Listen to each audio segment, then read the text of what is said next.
আসসালামু আলাইকুম। ইনভেস্টওয়াইজ বিডিতে সবাইকে স্বাগতম। এখন আপনাদের রিকোয়েস্ট করা কিছু শেয়ার নিয়ে আলোচনা করব। আমাদের প্রথম শেয়ার হচ্ছে সিনো বাংলা।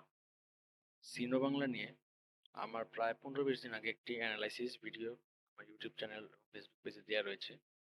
সেখানে বলা আছে এই যে ট্রেন্ড লাইন বা এই যে চ্যানেল একটি, এই চ্যানেলের মধ্যে সিনো বাংলা যতদিন থাকবে ততদিন শেয়ারটি আপ ট্রেন্ডে রয়েছে। তারপর দেখেন এখন অবধি শেয়ারটি কিন্তু এই চ্যানেলের বাইরে যায়নি। এখন মার্কেট কারেকশনের মধ্যে আছে, তাই সিনো বাংলা শেয়ারটিও কারেকশনে এসেছে। কিন্তু যতদিন না এই চ্যানেলটি ব্রেক করবে ততদিন শেয়ারটি ভালো পজিশনে রয়েছে। এরই মধ্যে আমার প্রথম টার্গেট দেওয়া ছিল 61 টাকা 40 পয়সা। যারা শর্ট টাইম প্রফিট নিতে চান তাদের জন্য দেওয়া ছিল এই টার্গেট, এবং ইতিমধ্যে এই টার্গেট কিন্তু ফিল আপ করে ফেলেছে। এখন কয়েকদিন কারেকশনে আছে, কারেকশনে আসার পর মার্কেট যখন আবার আপ ট্রেন্ডে যাবে তখন সিনো বাংলা আপ ট্রেন্ডে চলে যাবে।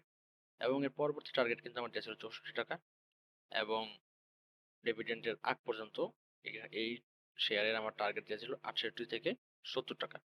আমি এখনো আশাবাদী, যতদিন না এই ট্রেন্ড লাইন ব্রেক করে নিচের দিকে চলে যায় এই শেয়ারটি হোল্ড করে রাখাই আশা করি ভালো হবে। কয়েক মাস হোল্ড করে রাখলে এখান থেকে একটি ভালো পরিমাণ প্রফিট নেওয়া যায়। একজন বলেছিলেন ইন্স্যুরেন্স সেক্টরের অ্যানালাইসিস দিতে। ইন্স্যুরেন্স সেক্টর দীর্ঘদিন একটি আপ ট্রেন্ডে রয়েছে, এবং এর মুভটি কিন্তু একটি সুন্দর মুভ। অনেকদিন কিছুদিন উঠে আবার কারেকশন দিয়ে আবার সোজা উঠে আবার কারেকশন দেয়। এখন আজকে প্রায় 4 দিন ধরে শেয়ারটি কারেকশনের মধ্যে আছে, এবং খেয়াল করবেন আজকে যে নিচে শ্যাডো তৈরি হয়েছে এখানে কিন্তু একটি সাপোর্ট জোন রয়েছে, এবং এটা শর্ট টার্মের জন্য না, এটা অনেক দীর্ঘদিনের একটি সাপোর্ট জোন।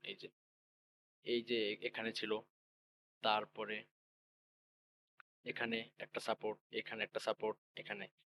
সো 51 টাকা 50 আজকে ক্লোজ হয়েছে, এটা পুরোটা একটা সাপোর্ট জোন। এখন দেখা যাক আগামীকাল ইন্স্যুরেন্স সেক্টর ঘুরে দাঁড়াতে পারে কিনা। কারণ এখান থেকে যদি ইন্স্যুরেন্স সেক্টর নিচে চলে যায় তাহলে কিন্তু ইন্স্যুরেন্স প্রায় 46 টাকার কাছে চলে যেতে পারে বা যাওয়ার সম্ভাবনা রয়েছে। কারণ ইন্স্যুরেন্স সেক্টর বর্তমানে সাপোর্ট জোনের মধ্যেই রয়েছে, বা এমনও হতে পারে একদিন একটু নিচে এসে, এরকম ধরেন একদিন একটু নিচে এসে তারপর একেবারে মুভ দিল। এটাও কিন্তু করা যায়, কিন্তু টানা কয়েকদিন যদি নিচে চলে আসে তখন কিন্তু লম্বা কারেকশন হয়ে যাবে। তো কালকে দেখলে বোঝা যাবে যে এখান থেকে ইন্স্যুরেন্স সেক্টর আবার উপরে মুভ দেয় নাকি নিচে চলে যায়। পরবর্তী শেয়ার হচ্ছে এশিয়া ইন্স্যুরেন্স। এশিয়া ইন্স্যুরেন্সও দেখেন একটা সাপোর্ট জোনের মধ্যে রয়েছে, এবং সাপোর্ট জোনে এসেই কিন্তু নিচে আবার বায়ার এন্ট্রি নেওয়া শুরু করেছে। এটাও ইন্স্যুরেন্স সেক্টরের মতোই আগামীকালকে বা কালকেও যদি কারেকশনে থাকে আর একটু নিচে এসে তারপর দিন যদি বাইব্যাক দেয় তাহলেও কিন্তু এটা উপরে যাওয়ার খুবই সম্ভাবনা রয়েছে। কিন্তু বর্তমানে ইন্স্যুরেন্স সেক্টর একটি সাপোর্ট জোনের মধ্যে প্রবেশ করে ফেলেছে। এখন 1-2 দিন পর্যবেক্ষণ করলে বোঝা যাবে যে শেয়ারটি এখান থেকে উপরে যায় নাকি নিচে চলে আসে। এর শেষ শেয়ার হচ্ছে ব্র্যাক ব্যাংক। ব্র্যাক ব্যাংক, কেউ যদি ব্র্যাক ব্যাংকে শর্ট টার্ম প্রফিট করতে চায় তার তার থেকে ভালো কেউ যদি এটা কিনে প্রায় 5 মাস 6 মাস হোল্ড করে এটা থেকে একটি ভালো পরিমাণ প্রফিট নিতে পারে।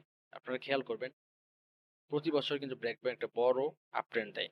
এই যে গত বছর ছিল এটা, তার আগের বছর ছিল এই যে এটা, ঠিক তার আগের বছর ছিল এটা। অর্থাৎ ব্র্যাক ব্যাংক কিন্তু একটা বড় একটা কালেকশন হয় তারপর আপ ট্রেন্ড দেয়। এখন আমি গত মাসে চেয়েছিলাম ব্র্যাক ব্যাংক কিনতে, সেটা হচ্ছে এই ক্যান্ডেলে, এই ক্যান্ডেল আমি 63 টাকায় বাই বসিয়েছিলাম, কিন্তু শেয়ারটি এত উপরে চলে যায় যে আর পরবর্তীতে নিচে শেয়ার আমি কিনতে পারিনি। পরবর্তীতে আর আমি কিনি নাই, কিন্তু কয়েকদিন তারপর ঠিকই উপরে গিয়েছিল, এখন লম্বা কারেকশনের মধ্যে আছে। এখন যদি এখন যদি ব্র্যাক ব্যাংকের সাপোর্ট নিয়ে আলোচনা করি তাহলে ব্র্যাক ব্যাংকের সাপোর্ট আছে বর্তমানে 61 টাকা 50 পয়সা। আরো হয়তো কয়েকদিন নিচে নামতে পারে, বা হচ্ছে ধরেন এই যে এটা 63 টাকা, এটা হচ্ছে এর একটা সাপোর্ট জোন। এর মধ্যে থাকলে এখান থেকে অল্প, অল্প করে কিনে তারপর যদি আপ ট্রেন্ড এ যায়, তারপর শর্ট টার্ম এ কিছু প্রফিট নেয়া যেতে পারে। বা কেউ যদি ৬ মাস বা ১ বছর হোল্ড করে, তাহলে ব্রেক ব্যাংক এই ৳৬৩ থেকে প্রায় ৳৮০ ও চলে যেতে পারে।